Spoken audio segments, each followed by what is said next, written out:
Ingress nga pala namin ngayon. Kaya tara, samahan niyo ako. Ako si Tito Ali. Simple lang pero maraming pangarap. James voice activate. What's up? Share ko lang kung paano kami nagdi-display ng sasakyan sa loob ng SM. Palis na palabon ito. Napakalakas ng ulan kaya di ko na nagawang masyadong mag-video. Pero nandito namin sa SM, naipasok na pala namin ang sasakyan sa loob. Habang dala namin ang mga gamit. Kikliyan ko lang ang video na ito. Pero habang ginagawa namin ang platform, ay may napagtanto ako. Napakahirap pala talaga humita ng pera, no? Kaya, maswerte ka na kung may araw-araw ka nakakain at may trabaho ka.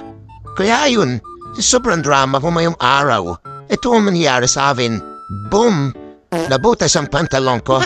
Pero, tuloy pa rin tayo sa trabaho. Kaya yun lang, tapos na kami dito. Ang ganda talaga ng Desire. Kaya, maging queer ka na sa akin. Kapagod kayong araw. Kaya uwi na kami. Hanggang dito na lang ulit. Bye-bye!